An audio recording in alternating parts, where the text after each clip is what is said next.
നമസ്കാരം. എന്റെ പേര് ഡോക്ടർ ഹേമലത. ഞാൻ SUT ഹോസ്പിറ്റലിലെ കൺസൾട്ടന്റ് ഫിസിഷ്യൻ ആണ്. ഇത്തവണത്തെ നവംബർ 14 2025 നമ്മളുടെ ഡയബറ്റിക് ഡേയോടനുബന്ധിച്ച് അതിന്റെ മോട്ടോ എന്ന് പറയുന്നത് diabetes over all stages of life. അതായത് ഡയബറ്റിസ് എന്ന് പറയുന്നത് ഒരു ഇൻഡിവിജ്വലിന്റെ അസുഖമാണ്, അതായത് ഒരു വ്യക്തിയുടെ അസുഖമാണ്. എങ്കിലും നമ്മൾക്ക് എല്ലാവർക്കും, ഈ സൊസൈറ്റിയിലുള്ള എല്ലാവർക്കും ആ ഒരു പ്രത്യേക ഇൻഡിവിജ്വലിനോട് ഒരു റെസ്പോൺസിബിലിറ്റി ഉണ്ട് എന്നതാണ്.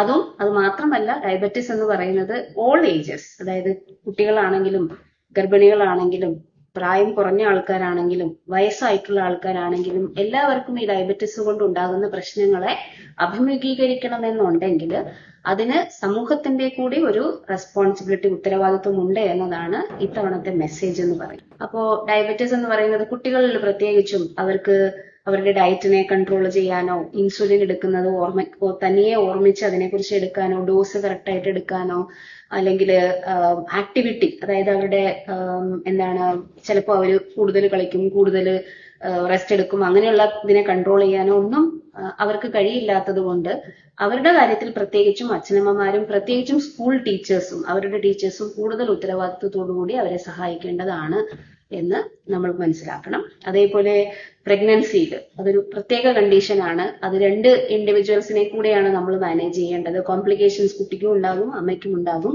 അപ്പൊ അത് പ്രത്യേകിച്ചും നമ്മൾ ഓർത്തിട്ട് അവരെയും ഈ പ്രകാരം അവരുടെ ഡയബറ്റിസ് മാനേജ് ചെയ്യാൻ വേണ്ടിയിട്ട് അവർ മാത്രമല്ല നമ്മളും കൂടി ഉത്തരവാദിത്വം ഏറ്റെടുക്കേണ്ടതാണ്.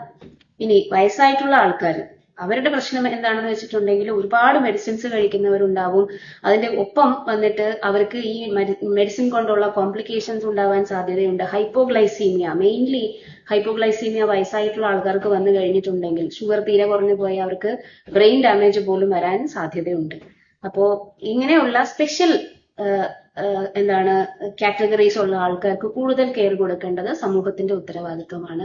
അപ്പൊ ഈ വേൾഡ് ഡയബറ്റിസ് ഡേ എന്ന് പറയുന്നത് നമ്മൾക്ക് നമ്മളുടെ ഉത്തരവാദിത്വത്തെ കുറിച്ചുള്ള ഓർമ്മപ്പെടുത്തലും കൂടി ആകട്ടെ. നമസ്കാരം.